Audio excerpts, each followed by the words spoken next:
It's rare for a person to be talented both as a photographer and as a writer.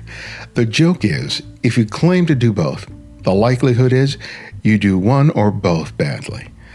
That's not the case with KK Ottesen, who has enjoyed a successful career as both a writer and a photographer. For the past 10 years, her interviews and photographs have appeared in the Washington Post magazine, as well as numerous other publications. In her most recent book, Activist: Portraits of Courage, she leverages her skills as an interviewer, writer, and photographer. She explores what it means to be an activist by interviewing a diverse group of people, both liberal and conservative. Some of them include Dolores Huerta, Edward Snowden, Gene Mancini, Harry Belafonte, Shepard Fairey, and Congressman John Lewis. Each chapter challenges us to reconsider what we believe an activist to be and what motivates them. I thought it would be a very fulfilling project, and hopefully it would be useful, it would be helpful, and it would make people, the way that I do it, where I sit down and I talk with somebody in their own words, and then the portraits are sort of hopefully very intimate, very close, so that, and I didn't want to make a coffee table book either. I wanted to make a book that was beautiful, but also accessible. So you could sit down and almost feel like you're talking with that person, like you are getting a sense of them, a sense of their humanity, a sense of their beliefs, and, in a way that showed their dignity. KK is as fascinated with how people speak as with how they look in her photographs. She understands that both as a writer and photographer, she has to understand and respect the role she plays in sharing someone else's story. But I had my tape recorder because I couldn't write it all down and do everything at the same time. And the way that people said things, the way they said the regionalisms, just their voice and their stories was so wonderful that I thought, I couldn't, how could I reduce that all to these bullet points? Just so being able to share those stories, so recording them and transcribing them exactly. And I was just a fiend about getting every little way that they said it and trying not to, because even when you're transcribing, you hear what they say. And if you go too fast, you say it the way you would say it. And so you got to back up and get it exactly the way they say it. And then it reads much more authentically. We'll talk to KK about the challenges she faced interviewing so many high-profile subjects for her book and share some of the amazing stories she heard along the way. This is Ibari and X, and welcome back to The Candid Frame. Well, thanks for making time for me this afternoon. Oh, yeah. Thanks for your interest. Yeah, I like the book. Oh, thank you so much. I haven't gone through everything, but it really is a fascinating to read. I love the photographs. Thank you. But the content really gives me so much room for thought. Yeah. It's making me sort of consider what I assume an activist is, or who an activist is. Yes, I felt the same way. I was very curious about it, and then meeting the different people, I expected far more strident characters, loud and very thoughtful, very generous, very, there was a real range, obviously, but so many of them defied what the stereotype is, I think. What was your idea going in terms of what you thought this would be, and how did it change? Well, I was curious. I really was.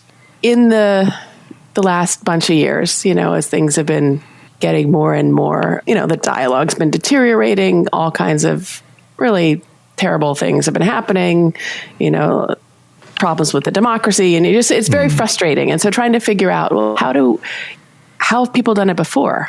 We've been through very hard times before. We've been through terrible struggles as a country, as a people. And so what have people done before?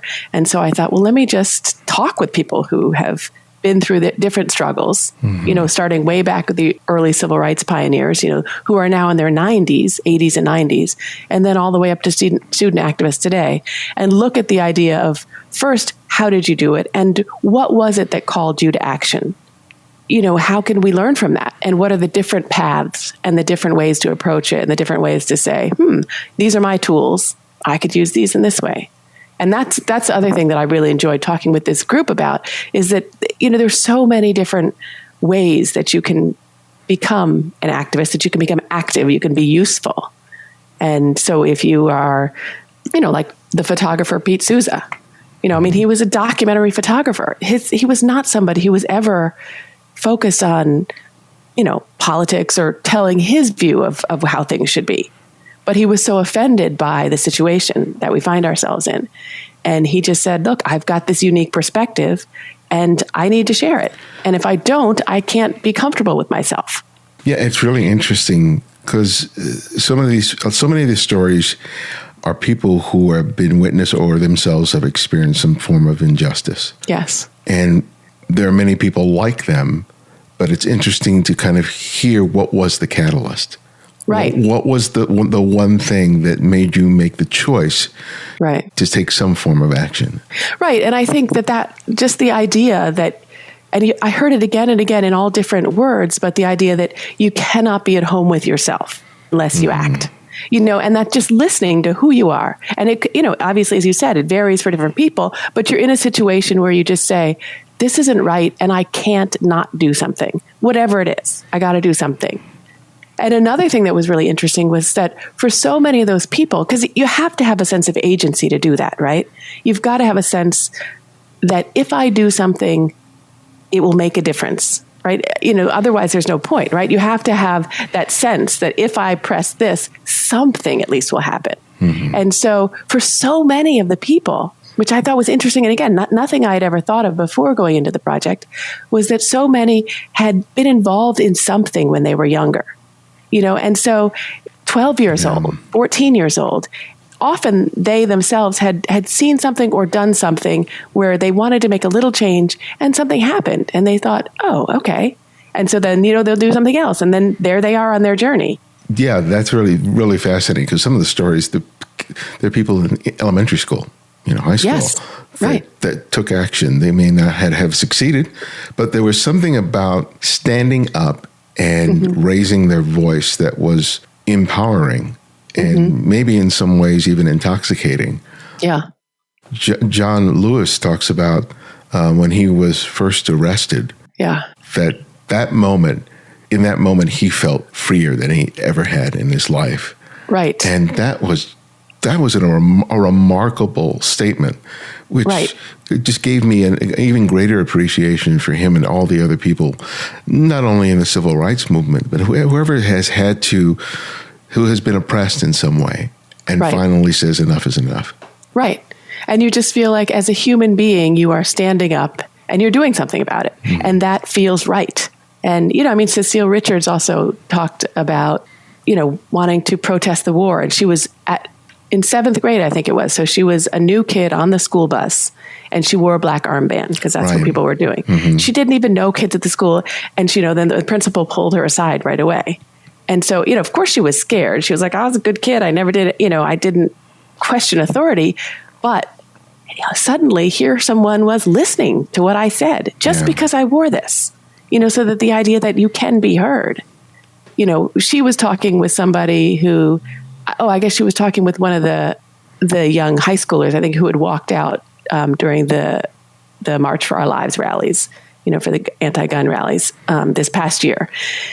And she met up with a young person who said she was the only one who left her school, and just how uncomfortable it is, when you do something like that. On the one hand, because on the one hand, you're like, oh, you're comfortable that you did something finally to represent yourself and other people. But on the other hand, it's very uncomfortable. It makes other people uncomfortable. We sort of tense up. We don't want people to speak out of line. And she said, but every time I've done that, I've always had somebody come up and say, I was thinking the same thing. And so it's you sort of give other people the permission or the pathway to then also stand up. Yeah. Which is pretty profound. One of the things that Harry Belafonte said was something I've always sort of thought about myself. When I see movies where I see characters who are fighting oppression, that take arms against injustice, that as an audience, we get very excited and we just associate with the people who are fighting the good fight. Yet when it happens in our real world, we're often not supporting the very people, or if we're the very people doing it ourselves, fighting, resisting, then all of a sudden there are these people who are against us. And Harry just made the point, he couldn't understand why they would be cheering these fictional people in film, but when he was doing himself, they were telling him to be quiet and accept things as they were. Exactly. No, I think that's exactly right. And I think that was when I was writing the introduction and I was thinking about, the discomfort and, how somebody chooses to do that. I guess I came across a statistic that when Martin Luther King Jr. was killed that year, his disapproval rating in the U.S. was 75%. Disapproval rating. When you look at him now, and he's sort of almost universally considered a saint in this country, the closest it comes to it. Yeah. But yet at the time, people didn't appreciate it at all.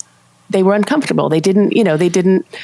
And so it took time, and I think for so many of the individuals in here, it was really interesting talking with the older people who have seen that whole wave. So what Harry Belafonte stood up for, and what Phyllis Lyon, who is in San Francisco, and she and her partner Del Martin were the first same-sex couple to be married in San Francisco, and they started the first lesbian rights organization. They went through all the negativity and people, and now, and Billie Jean King was making this point too. Now, if you're an athlete and you were to come out, you might get a call from the president. You might get a call from the president. And, she was just absolutely banned and, lost all sponsorships, lost everything. And so, it takes us a long time to catch up with some of those things, even if maybe we agree with them at the time, they make us uncomfortable. And it was interesting in the book to see that this is a cross-section of activists. It is not just traditional, quote-unquote, liberal activists. There are conservative activists in there. Mm-hmm. And one of the things that I did appreciate about reading the text about them was several of them really spoke from really personal places as to why they chose the path that they did. Mm-hmm. And oftentimes I realized that I myself sort of shut down any sort of dialogue with things that I disagree with, largely because of the rhetoric, just because it's so polarized. And then hearing some of these voices, it was like I could appreciate why they had come to that choice, even though I didn't agree with it. Yeah. And I think that this book really speaks to the idea that if we can look past all the noise, we may not necessarily change our minds, but that we can recognize the inherent humanity of the other person and not have to fall back on such sort of divisiveness, hate, vitriol. Yeah, that's exactly. You've said it beautifully. When I was pitching the book, actually, to begin with, this was sort of, I guess maybe right after the first Women's March. And, it was a very polarized, divided time, and it was sort of like, you're in this camp or you're in that camp. And there's we're not talking to the other person, I wanted to include different perspectives because I thought that we need to talk to different people. As you said, we don't have to agree, but we do have to recognize that where we overlap, the Venn diagram is pretty big. Yeah. And if we can talk to each other, then we're going to hear the other people. Then we're going to see their humanity. And it's fine to disagree, but it's not fine to just write off people as not human. Yeah. I think John Lewis, said it just incredibly movingly when he was talking about, he talked about, God, I get a little moved when I talk about this, but just a number of years ago, one of the people from the Klan who had beat him and left him in a pool of blood in South Carolina came to his office on Capitol Hill and said, "Will you forgive me?" So that, and this guy's son was there. He was in his 70s now, and the son starts crying, the man starts crying, they're all hugging each other and crying. And he said, that's the only way forward. Yeah. That's the power of humanity. That's the power of love. And he was saying, even in the nonviolent training, they would say, even if you're on the ground, even if someone's kicking you, try to look them in the eye so that they see your humanity. Because you can only treat someone that badly if you don't see their humanity. Yeah. And so you may not agree, you may not, treat them very well, but you have to treat them like a human being.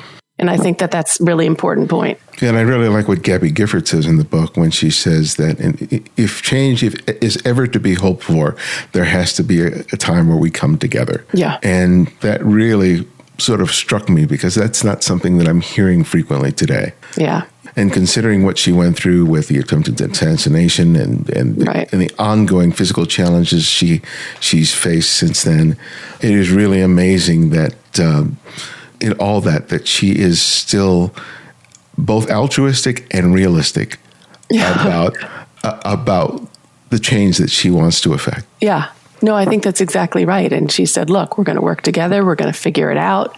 We have to. Mm-hmm. So there's no, we don't have the liberty of saying just this and nothing else. We have to work together, and she said she and her husband, Mark, they've always been gun owners. So she said, I get it. And I'm not trying to say all bad. You guys, you all are bad, but we can't have this carnage. We cannot have, young people afraid to go to school, afraid to be in school and expecting a school shooting.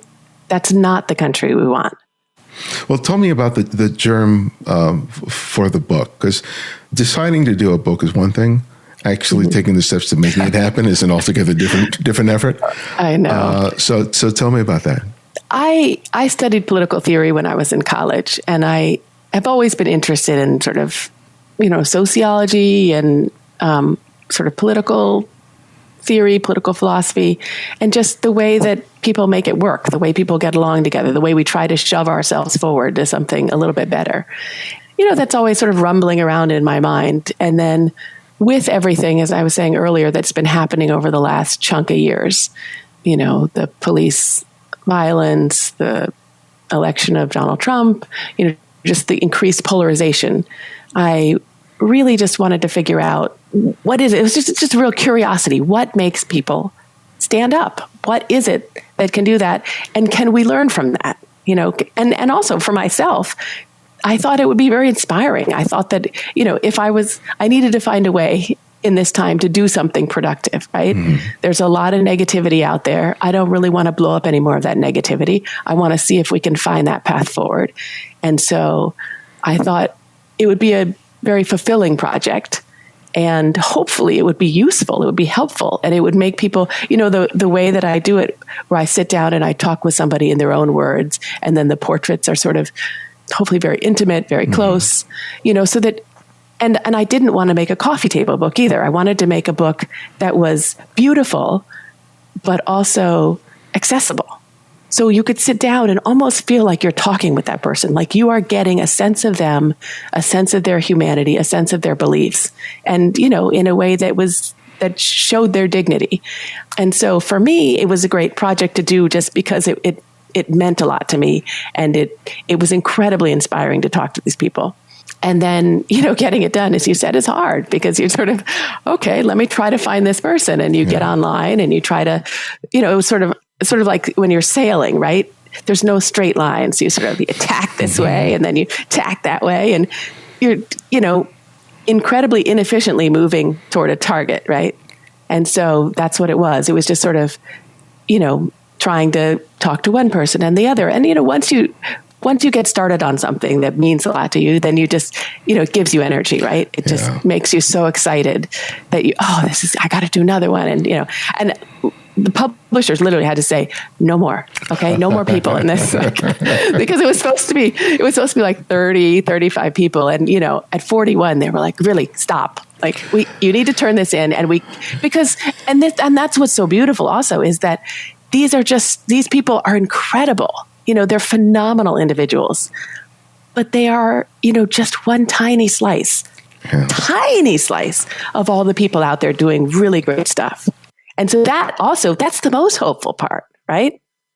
What we can do, but what we're already doing. So that was, that kind of kept me going. Once I was doing it, just sort of figuring out, I gotta just figure out a way to make this happen. And so I can share these stories. Yeah. Because we often hear about activists on the news feeds, and you're usually hearing the moments of highest conflict, right? When they're doing demonstrations or things like that. Everything sort of leading up to that, or even what may have been initiated, it is sort of just served as a note within the body of the story. Right. And I think that this helps to sort of flesh it out all the more. But I think one of the things that really struck me was that these people they're not, quote unquote, special people.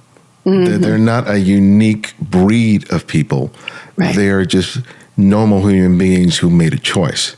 Yes. And I think and I think if there's anything that I admire about many of these people in here, even some of the conservative voices, right. is that they were willing to sacrifice something. Right. Exactly. And I think that's probably, and the idea that kind of stuck in my mind is that being comfortable is probably the biggest obstacle that most of us face in terms of taking the risk to speak out about something. Right. And yet these people, whether they were in a situation that was completely uncomfortable or oppressive, or still had a level of comfort, still made the choice to put some of those things at risk. Oh, absolutely. And often, even if they are in a place of comfort, then they're sacrificing their reputation and the ability, to command what they command already.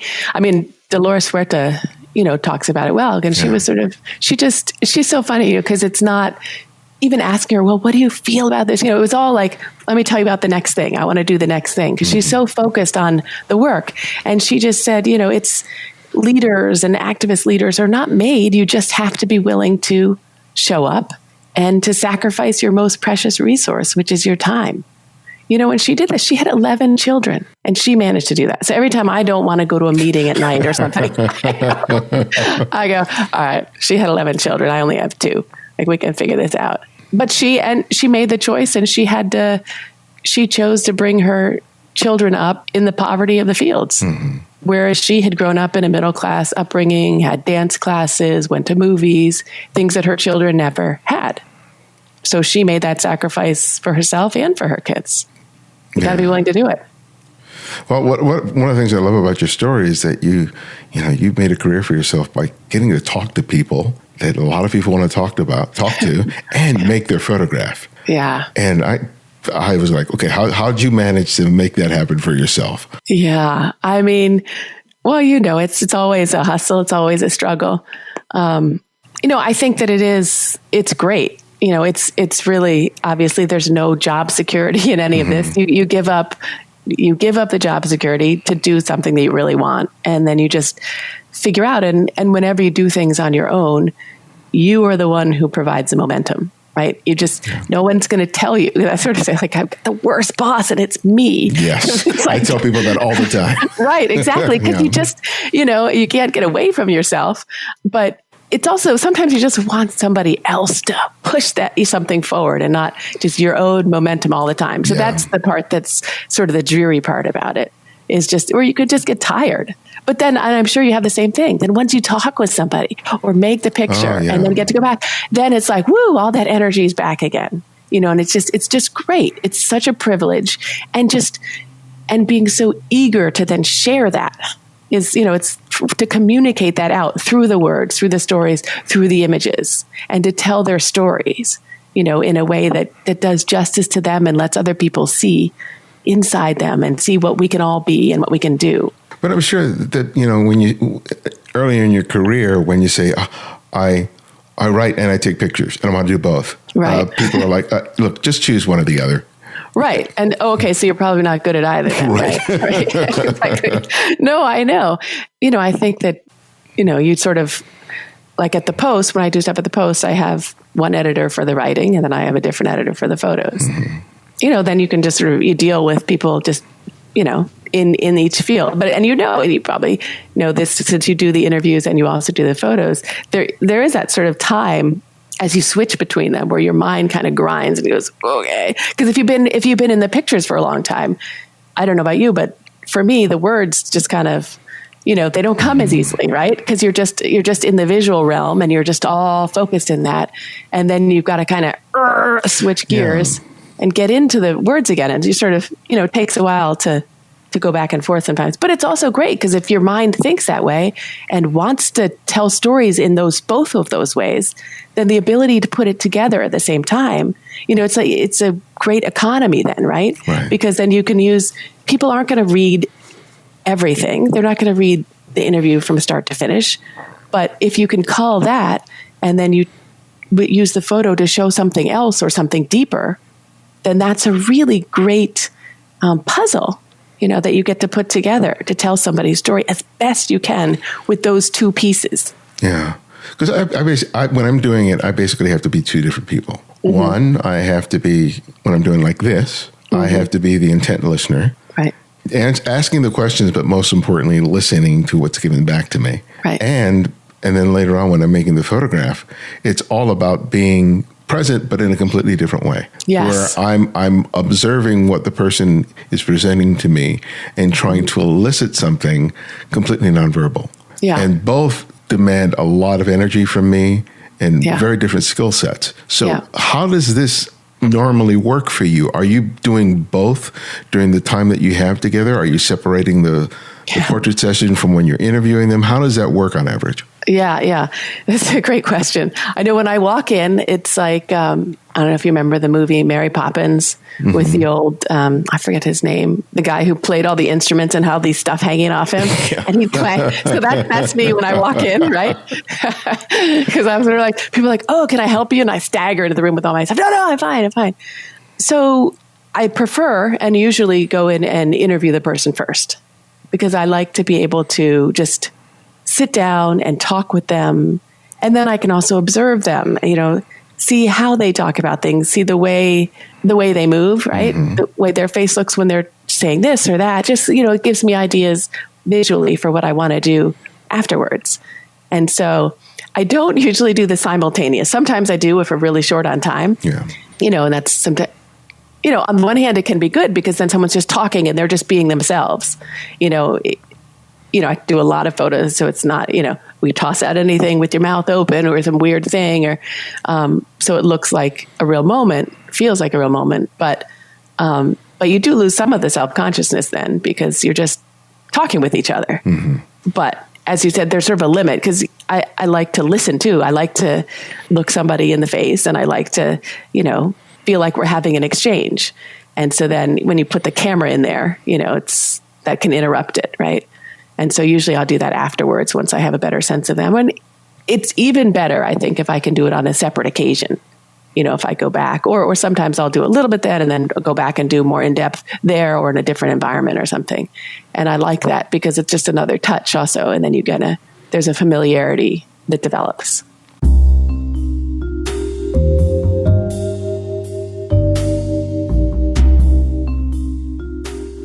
I've received so many kind messages from people who have recently discovered the show. It's incredibly gratifying to hear your enthusiasm. When you say you are beginning to explore previous interviews, I'm both excited and impressed because that's hundreds of hours of free content.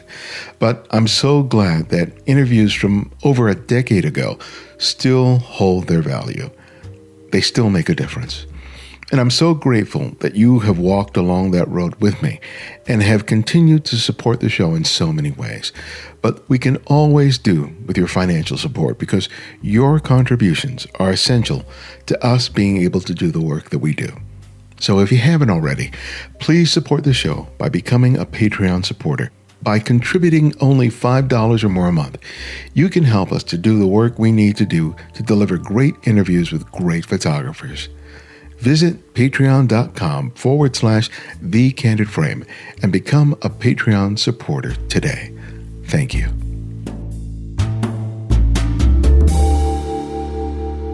I imagine that one of the challenges is that many of these people are camera ready. And I just don't mean in terms of what they present in front of a still camera or a video camera, in terms of how they speak, in terms of what they say, and basically in terms of how they, present themselves, their ideas, their thoughts, their sentiments. Right. And you have to sort of break through all of that to try and get something genuine. You just don't want a repurposing of everything they've ever said or done or been in front of a camera. Yeah. So what works for you in terms of being able to get past that facade? Yeah. No, it's a great question. And that's definitely something I think about a lot, and especially with people who are well known, and if I, for this book or for my other work, interviewing politicians or people who speak all the time, and they have something that they want to share and that's been vetted and, they're ready to share.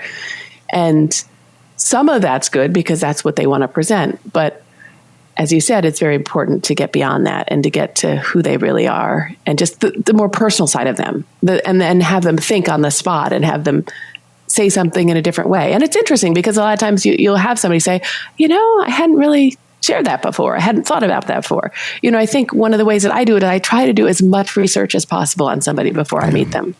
Because the more I can know about them, the more I can know about where they're coming from. First of all, what they've already said, so that's out there and I hear it. You can kind of hear it anyway without having read it before because it sounds very, tight. Mm-hmm. But also I think, if I know particular things about somebody, if I can ask better questions, then I'm going to get better answers.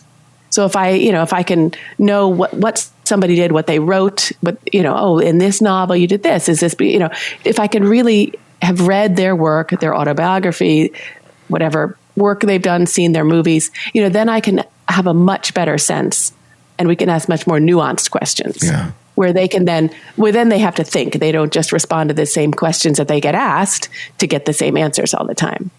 It tends to, for me, that works. So when did that start for you?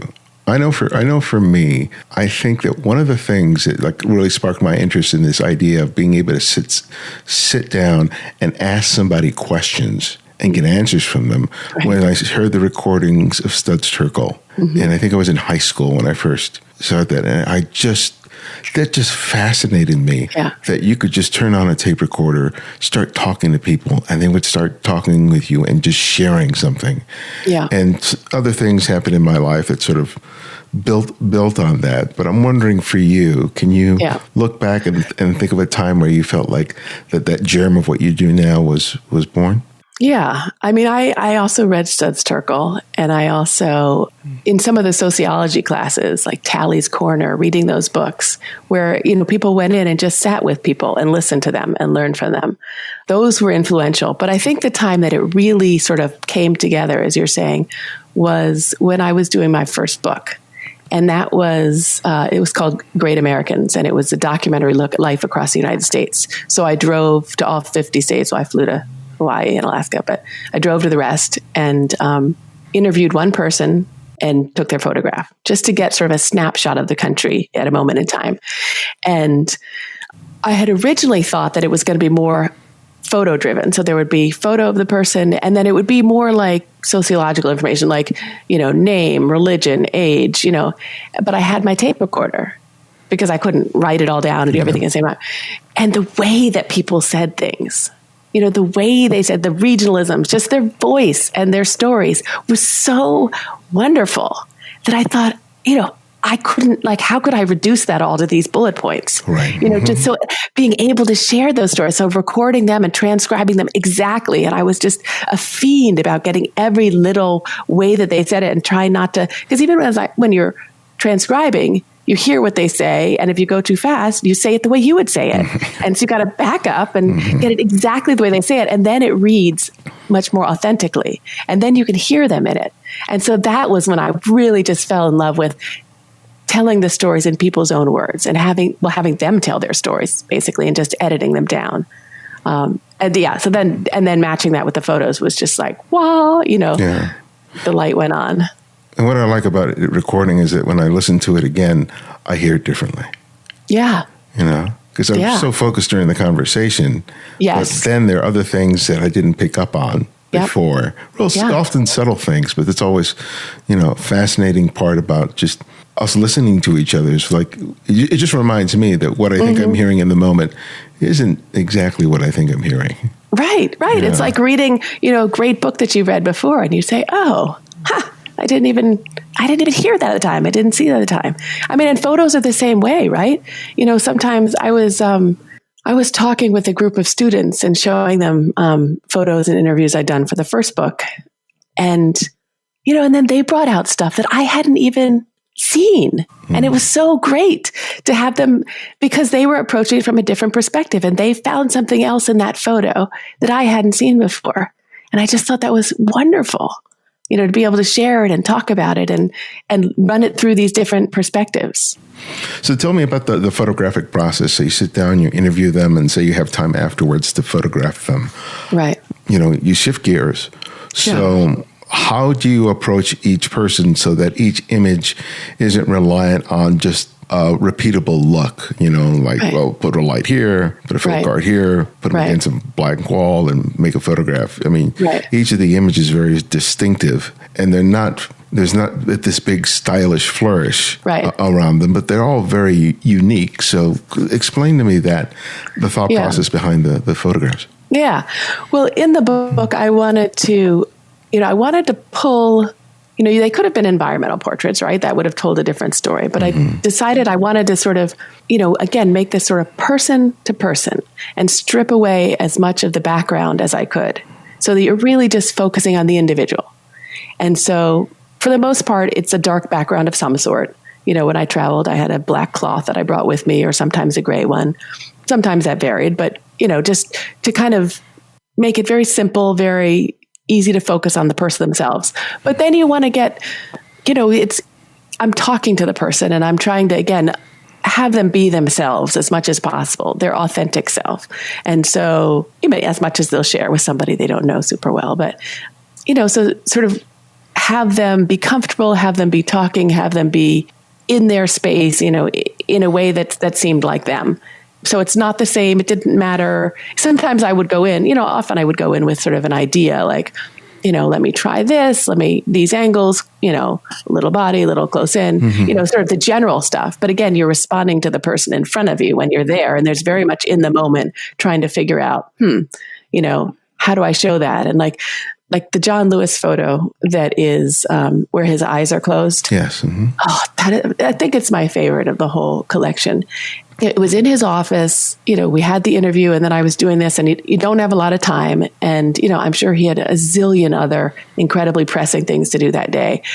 But he was going back and he was talking about these experiences that were, horrific, being beaten on the freedom rides and just horrible stuff.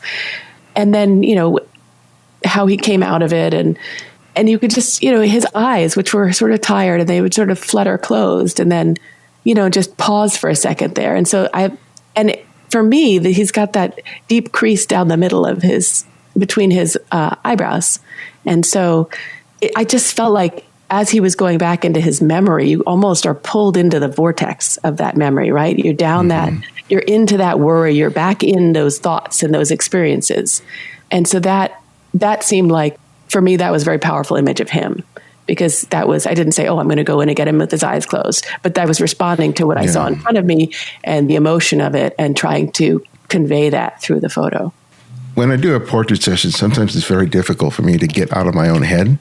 And sometimes it's like when it doesn't work for me is when I am trying to get the person to do something. Not so much in terms of posing, right? But I want them to give me something. And it really only works when I let that agenda go and just see what the person is willing to give to me. Right. And I think that results in a much different interaction between the two of us, where I'm still in control and I can sort of give direction. Right. But there's no singular way for me to get there. Right. So what are the things that you have to do, not with your camera, not with your subject, that you have to do with yourself to get into the right mindset where you can elicit something between the interaction between the two of you to get a good photograph? Yeah. Yeah. I mean, I think it's funny. I was interviewing a basketball player once, Elena Beard, who was a star at Duke, and then she went to the Washington Mystics. And she was just saying, she was such an intense person, and she would go in with exactly what you were saying, sort of that, this is the way to do it, and this is the plan. And she said one of the best pieces of advice she got from a coach was just hold on loosely. Like, be there, have a plan, bring your intensity, but you've got to react to the moment. You've got to be in the moment and you've got to it's a back and forth with the people around you and so it's the same thing here. You go in and you're, as you said, I'm so tired after them too, after the interviews and after the photos, because your whole self is there and you're alive, completely alive and trying to have all your sensors up and really understand this person, really meet them and see them for who they are. So I think it's the same or it's similar or analogous to when you're doing the interviews where you are just trying to get the person in a place where they're themselves. Yeah. I'm not overly saying, I have to have this angle of your face. oh, hold it right there, hold it. Like, we don't do a lot of that. It's more interactive, and we're talking and we're or laughing or something where they're themselves, where they sit like themselves or they move like themselves or whatever it is that they come to a position of sort of just comfortably inhabiting and kind of forget about me just snapping away. I think that works best. To me, I end up with the best photos then. Yeah. As opposed to when I'm overly worried about the angle and the light, how it's hitting them and this, that's secondary. I've conducted hundreds of interviews, and people are asking me, like, who was the most difficult, blah, blah, blah. And it's never been anything like that. There's been the issue. The biggest issue is for me is that I'm so intimidated by the people because of who they are to me. Yeah. Right? And I'm wondering, do you have a similar story of one of the people that you photographed? Yeah. Oh, that's interesting. It was a little intimidating photographing Pete Souza because he's a photographer, right? Yeah. And a really, really good one. So that was sort of like, oh my gosh, who am I to tell this person how to move? So there was a little of that. I mean, it's funny because I think with any of these people, well, some of them are incredibly well known, and Harry Belafonte or John Lewis. I mean, these are like heroes of mine, heroes of many of ours. And so on the one hand, you could be sort of flummoxed by that. But on the other hand, as is the case when you sit down to talk with anybody, whether it's a person next to you on the bus or whether it's somebody, who's famous you're going to meet, it's, there's that moment of sort of, oh my goodness. And then you're just two people talking. Like, it's not that, you're just two people talking. And it's, so that kind of, it fades after. I mean, I do remember actually after I left John Lewis's office, I think I just sort of went, oh. and then, and this, one of the people who works in the office is like, I know, I feel that every day. Okay, good. It's not just me. But, yeah, I mean, of course. And then to want to tell their story well and to not mess it up or, do justice to these people who are phenomenal. I mean, Marion Wright Edelman, like all these people who are just phenomenal. You want to do them justice. And so that's why, you work like a maniac to try to get it right. Yeah. And I don't know if you do, but. Yeah, because it's quite, because some of the people in the book are already iconic, and some of these people may eventually be considered iconic. They may be well on their way, given the progression of time. You can never know. But as always, you have to come down to that sort of common thing. It's like they're just another human being. They're flesh and blood, just like me. They were born and they're going to die. They eat, they sleep. They're no different from me other than the circumstances of their life and the choices that they've made. Mm-hmm. So I think you always have to sort of come back to that, whether you're interviewing someone for a written article or making their photograph. Right. But, we're all sort of conditioned to think of us in terms of ranking, of importance, of all those things. Right. And with politicians, because they're so used to having a certain level of control of the dialogue, how are they to photograph in comparison to other people? Because all of these people, like I said before, they often have agendas, right? But it seems that politicians are very adept at, moving to the side and giving you just exactly what you want. Right. And I've not photographed or interviewed many politicians just because I don't think my skill set is up to it. But I'm wondering what your experience is, not just with this book, but with other work that you've done. Yeah. I think that they're very adept at speaking and saying what they want to come across. And this goes not just for politicians, but for other people too. And, some of the icons in the book, I think they're also people who often really care about something. And so they can geek out on something just like anybody else, right? Like we all have that thing that we're just love to talk about or that we're so excited. And so it's kind of just meeting them there. And sometimes, I sort of, and this goes for that type of interview as well as other ones. I think you just don't approach it necessarily from an efficiency point of view. You're not like, and again, what you were saying about the photos, I need this out of it. Yeah. You just go and you listen really hard. And then you try to find, you could tell when someone's really excited about something when they're talking, and it's not necessarily all their talking points, but maybe there's something that they really, really care about.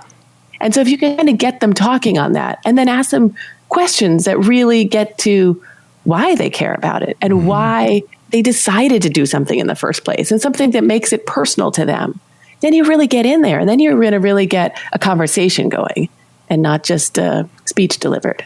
You spoke earlier about your first book where you traveled across the country photographing people. I think that's really a wonderful way of getting to know a real cross-section of the people that make up. And, you know, like you said, you have an opportunity to hear them in their own voice and see them in their own circumstances, not through the filter of television. Right. Yeah. And I'm wondering what you learned from that experience as an interviewer and a photographer that directly helped with the work that you did for this latest book. Yeah, and I think that it probably also goes to the point about whether you are intimidated by somebody or not. I think, you know, the more people you speak to from different backgrounds and different, you know, we all have that sort of moment where we think we might know something about somebody, or we might know who they are, you know, and then you speak to them and often you're wrong. And so, you know, I think like the people, it was just such a beautiful experience because the people were, I mean, it was such a great variety of people, and I didn't curate it. So the idea was I would choose one person in each state, and I took iconic American names, right? So Marilyn Monroe, whatever. And so, but it was just that person. So I didn't know them. I just, you know, I mean, maybe in some cases, like Edgar Allan Poe in Oklahoma, it was Comanche, Oklahoma. And I thought, well, that sounds like a cool place. Like, let's just go there just because it sounded like an interesting place. But other than that, I didn't know anything about them. And so just going there and then having to kind of think on your feet, get to know them well, you know, you don't have any context. Neither of you does. So it's like two, you know, people circling each other. It was like a domestic exchange program because we're both like, whoa, who's this person? And, you know, I interviewed one guy, Pastor Paul Revere, who is basically a separatist living out in rural Oregon. You know, he and his family, I guess they had been shown off their land by the feds, sort of like a Waco situation that didn't go violent, thankfully. But so they were, you know, living in what they called the Embassy of Heaven, not in the U.S. They didn't consider themselves in the U.S. They sort of seceded. It was fascinating. And they're living on these gutted school buses together. And, you know, at first I thought, well, do I need to be worried or not? And, you know, they invited me for dinner and I stayed on with them and with the Psalm ministry, and we're having, you know, rice and beans and Bible jokes on the, you know, it's just like, just crazy, just really, you know, wonderful experience, but just human to human, people to people. And it's just so interesting that you really do find the areas of overlap, you know, and they really are bigger than not, right? You know, there we have much more in common, and it seems so obvious, but we don't act that way a lot of the time. And so I think that, you know, getting to meet people from very different backgrounds and spend time with them really helps. Just see everybody that way. Yeah. You said earlier that this work, that either that you hope or that for yourself, that this book makes you hopeful. And that you hope that's what, when people read that, they get that. Yeah, right. So why is that important to you? Why is it important? Well, personally, it's important because, you know, I mean, I think we all feel that we want the world to be better. We don't want as much, you know, we don't want a lot of the things that are happening in the world to happen. You know, I have 2 kids, you know, I want them to see a world that is safer and that exists after 20 years or 50 years, whatever it is. You know, I think that, you know, there are just a lot of problems. And I think that I need to believe that we can do something to make them better. I mean, if you don't believe you can make anything better, then you just give up, right? Yeah. And what's the point? You know, you can go down fighting, sort of like, it's like expression in sports. You just leave it all on the field. You know, this is it. So you might as well do something useful. And I think that, you know, I think when you see people, when you're around people that do make those sacrifices or just those decisions to just do something instead of complaining, then it's, you know, it gives you that little kick to, hey, okay, you know what? That's not that hard. I could do that. Or maybe I don't do that. That's not my sphere, but I could do this, you know, or, hey, I already am doing this and it's doing this good thing. Maybe I could do one more, you know, so something like that to just, and it can get better, you know, but it only gets better if people, you know, just make it get better. If they push, if they show up, whatever it is. Like, you know, you can't be passive. My kids are sick of hearing it, but, you know, I heard this little phrase a little while ago and I can't stop saying it, but, you know, a comfort zone is a beautiful place. but nothing ever grows there. Right? Yeah. Oof. Right. We all love that. And of course, we all need our comfort zone sometimes, but you can't just kind of give into it. Yeah. You got to keep pushing. But it's also your responsibility to do that. And so, so hearing these stories, seeing these examples, just remind us that A, you can do it. And as you said before, these are regular people. Everyone starts as, okay, some of these people have become icons, but they didn't start that way. Mm-hmm. They just started as a kid who heard someone speak on the radio and it spoke to them. And they decided to show up. And then they decided to show up again, and then it became a pattern of that. And so that's all it is. It's just a series of decisions and you just have to do it. Yeah. And it's worth it. I mean, that's the main message. It's worth it because it does work sometimes. Not always, but you might as well go down trying. Yeah, and Dennis Sheldon Lewis says, those are the moments you feel alive. Yeah. Yeah. Exactly. You feel free. Yeah. Right. And you feel connected to other people. You feel like that's the point. Mm-hmm. That's why we're here. Well, my last question that I ask each guest is I ask them to recommend another photographer for our listeners to discover and explore on their own. And it can be anyone, someone you've long admired or someone you've recently discovered. So who would that one photographer be and why? Well, that's tricky. Can I give two? I'll give two. Go ahead. Well, one who I just greatly admire, and I'm sure people already know, is Platon. Mm-hmm. I just love, you talk about bringing out the individual. I just love it. And I just think I don't know him, but he must have an incredible gift of talking with people in order to bring out that person. I mean, yeah. And just gorgeous, technically just unbelievably gorgeous. I also have another photographer named Alan Chin, who is someone I've known for many years. And he is just another great story about someone who's just going out and trying something. So he studied photography in college and he's in New York. And he, was just trying to make a living as a photographer in New York City, which is really hard anywhere. And New York City, LA, I'm sure everywhere. And, I think for a while he was like listening to the police scanners and going to be like trying to make it to the scene of an accident to get some photos there. Just sort of like not what he wanted to be doing. And then, the war broke out, Bosnia, and he just decided he bought himself a one-way ticket. No money, bought himself a one-way ticket and just showed up. And the day before, the Times photographer had quit.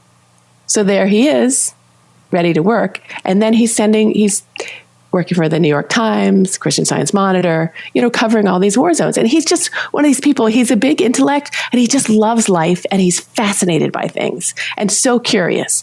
And so he just dives in. And just, embraces it. I remember he came back, his glasses were half shattered. But he's alive. And you take the risk and you do something. And he created, these beautiful photos that captured what was happening over there so that we could see what was going on. Mm-hmm. So people could understand it and understand the import of it, so many comfortable miles away. Yeah. So so his work is beautiful and his approach. And he's now working on something called Documenting Detroit. With a bunch of other photographers. Very cool work. Well, thank you for the recommendations, for your time, and for a wonderful, wonderful book. Yeah, thank you. It's a real pleasure talking.